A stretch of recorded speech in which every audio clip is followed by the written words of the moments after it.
èmi ní àbíkẹ́yìn wọn, èmi dẹ̀ ní ọmọkùnrin kan ṣe tán bí.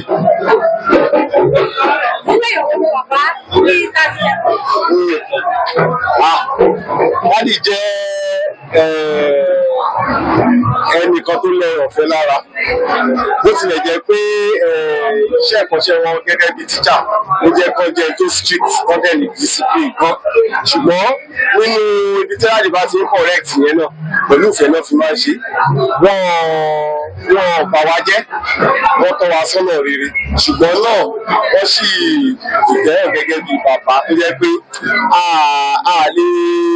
ayé wọn a lè replace ẹ̀, irú èèyàn tí Dádì jẹ́ ni. Kí ni ìkọ̀kọ̀ bóyá ìṣẹ̀lẹ̀ kan tó ṣẹlẹ̀ jẹ́ ní ìgbà tí mo fẹ́ ṣe common entrance, Dádì was the VP St. Patrick's Fashion, he was VP Adri nígbà yẹn. So mi ìmọ̀ bóyá ìṣẹ̀lẹ̀ ó dà pé àwọn exam paper common entrance ọ̀fẹ́ ṣe school wọn ó ṣàtẹ̀lé wọn délé ń dọ̀ yẹn.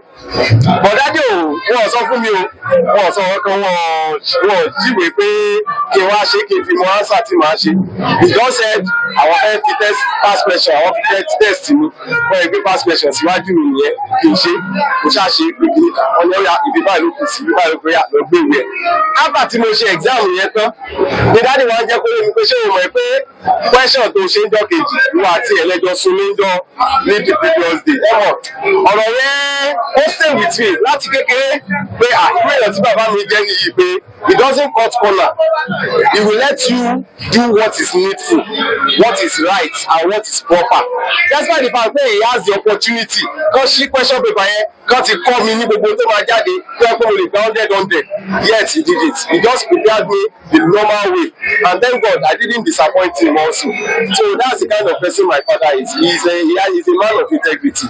He's a man of integrity. I have learned how to be a good husband and a good father. Nǹkan tí mo rí kó sí ìdílé ayé mi yẹn pé bàbá mi kọ́ mi bọ́n ṣe jẹ́ bàbá bọ́dẹ̀ ṣe ṣe ọkọ sí ìyàwó èèyàn. I learnt it from him. That's what I learned from him. Amen. Akínyẹlé olúmọ ìwà ọmọ tó jayé. Ẹ ṣé mà. Orúkọ mi ni Yáàfin Orítósìn Yẹmisí Fáṣínà. Ẹ ṣe bàbá tí wọ́n fún mi. Bàbá mi ni o, bàbá dáadáa, bàbá rere. Ipò kéré náà yìí wà. Biologically ipò kejì, but non-biologically ipò kẹta. Ẹ ń sọ ìṣẹ̀lẹ̀ kan tí àwọn ìpàdé ló wà bàbá. Owó ni mo wá fẹ́ sọ o, torí pọ̀ lóríṣiríṣi o. Àwọn tó bá ń wò ó wá kẹ́kọ̀ọ́ wá lẹ̀ rẹ́ níbẹ̀. Mo lè sọ pé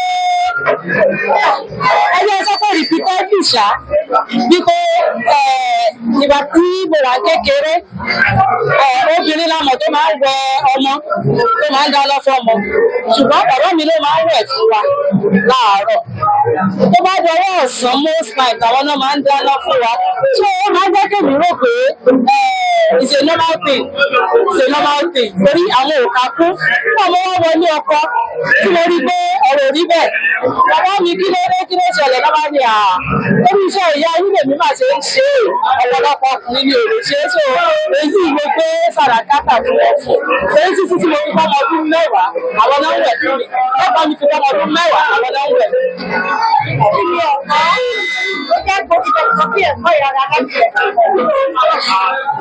Ẹ̀kọ́ kan tí mo lè sọ pé mo fẹ́ lára wọn dáadáa ni wípé ẹ̀kọ́ ìgboyà.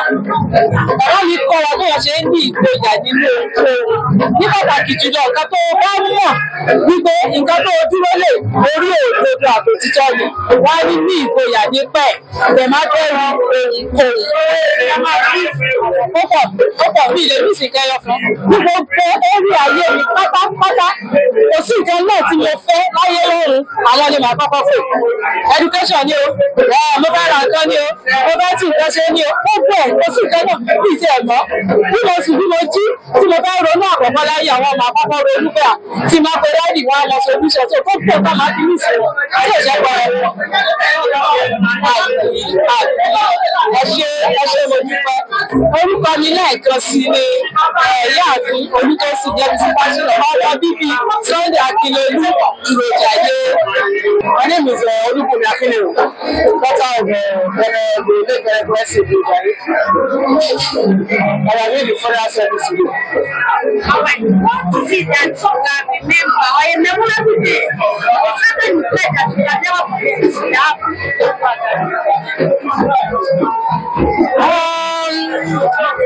I think there was a day I was doing my youth service then, and I don't have a mobile phone, so I decided to go for a wedding, one of my friend's sister's wedding. And by the time I got back home, he was worried because I think it was during Easter period.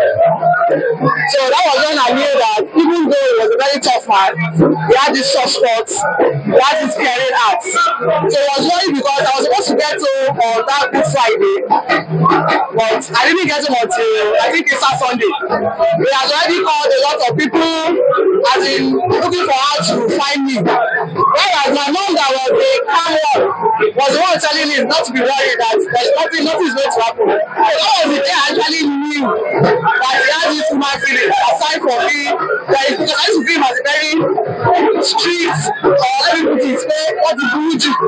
But that day actually touched my heart that no, this man actually is. He has the voice of a lot of people in his house. So that was a remarkable day.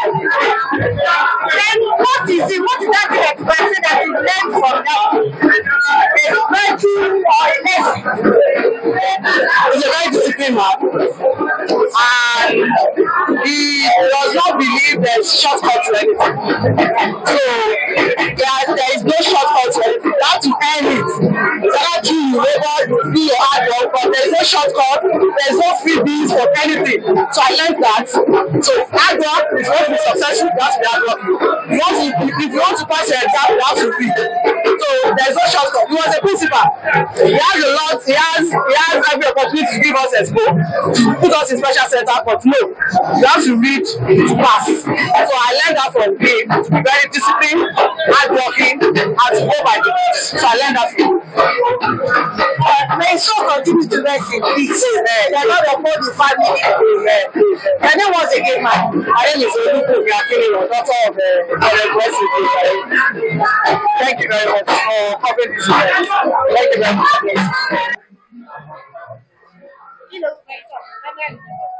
Orúkọ mi ni Kúnlé Adédèjì. Báwo lẹ ṣe jẹ́ sí bàbá Bẹ̀rẹ̀ Sunday Akínlolú? Bàbá Dúrójayé jẹ́ olùkọ́ mi ní secondary school, Bishop Phillips Academy, 1987-88.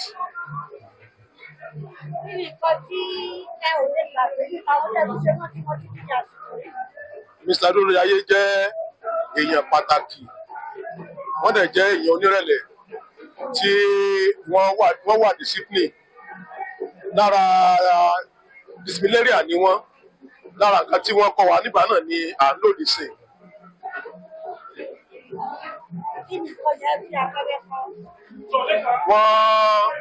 Wọ́n kọ́ wa pé ká máa lóòtítọ́, gbogbo nǹkan tá a bá ń ṣe ká lóòótọ́ pẹ̀lú ẹ̀, ká lóòótọ́ pẹ̀lú nǹkan tá a bá ń ṣe. Orúkọ mi ni Kúnlé Adédèjì, 1992 sec Bishop Phillips Academy. Orúkọ mi ni Adéọlá mi, aya Kẹ́hìndé Ọlátúnjí.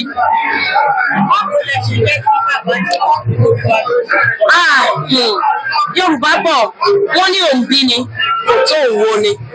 Lóòótọ́, bàbá Venerable Sunday Akínlolú Dúrójayé, ó lè má jẹ́ wọn gbọ̀ngbọ̀ngbọ̀ngbọ̀n ni wọ́n bí ọkọ mi. Ṣùgbọ́n ipa tí wọ́n kó nínú ayé mi ò lè gbàgbé. Gbogbo èèyàn ló mọ̀ pé ìdílé Mùsùlùmí lọkọ mi ti jáde. Bóyá tí kò bá sí tiwọn ìbá má mọ Jésù. Tí ò bá dẹ̀ mọ Jésù, síbẹ̀ mi àti ẹ̀ bá ṣe lè pàdé. Torí náà nǹkan, tí bá sọ pé bàbá náà jẹ́, tí bá sọ pé olùrànlọ́wọ́ ni wọ́n, tí bá sọ wípé áńgẹ́lì mi náà jẹ́, tí bá sọ wípé ẹni tí Ọlọ́run wọn sí mi náà jẹ́, gbogbo ẹ̀ pátá mi ò já Yorùbá bẹ́ẹ̀ gẹ́lẹ́ fi ṣe. Ẹ ṣé púpọ̀. Bẹ́ẹ̀ ṣe wá júwe wọn tó pọ̀ tó báyìí. Ǹjẹ́ ìṣẹ̀lẹ̀ kan wà tí ẹ ò lè gbàgbé nípa bàbá yìí? Ó pọ̀ o. ṣùgbọ́n lè tí màá kàn rọra sọ nítorí àsìkò kí n má bàa fọ̀pá pọ̀lọpọ̀lọ pé nígbà tí mo ṣẹ̀ṣẹ̀ kúrò ní Ọ̀ṣun State Judiciary yẹn ní Òṣogbo tí mo wá síbàdàn bíbá tí mo wá gbaṣẹ́ tíjì mo wà ní state nígbà yẹn mo lóyún sínú nígbà yẹn ọkọ mi ń ṣiṣẹ́ ní Dùgbẹ̀ Bank Road ní Dùgbẹ̀ èmi wà ní Ayẹyẹ tí bá ti wá tó bá ti ìdájí àjọ máa kúrò lé náà bọ́tà bá ti ṣe tán èmi á wá tèmi bá ti wá á wá gbé mi nígbà tí mo bá máa wá sí Àkóbọ̀ ni mo mí o Àkóbọ̀ yẹn àwọn dájì náà ń gbé bẹ̀ nígbà yẹn àti mọ́mì láìṣẹ̀ wá gbé mi nígbà tó bá di alẹ́ ọ̀dọ̀ wọn ni mo máa ń wà tí màá ti jẹun ọ̀sán máa ti jẹ talẹ́ tó tó dẹ̀ yìí náà mọ̀ iṣẹ́ báńkì pé òkùnkùn bírímù tójú ò bá tí ì ṣù wọn ò lè tí ì dé ọ̀dọ̀ wọn ni máa ń wà oúnjẹ tó bá ṣe òun ni màá jẹ ìgbà míì dájì ló máa rẹ̀ kọ́ fún mi tó jẹ́ pé gbogbo àsìkò yẹn mi ò kí lè jẹun dáadáa bọ̀ pátí bá ti jẹ lákòókò yẹn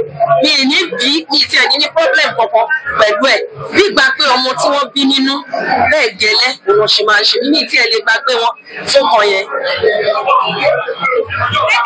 ó ṣe kan yẹn nìkan and many other things. Kí ni nǹkan tẹ̀lé sọ pé ẹ̀kọ́ báyìí ẹ̀kọ́ lára bàbá? Bàbá jẹ́ ẹnìkan tó kó ẹbí mọ́ra. Wọ́n jẹ́ olùfẹ́ àlàáfíà.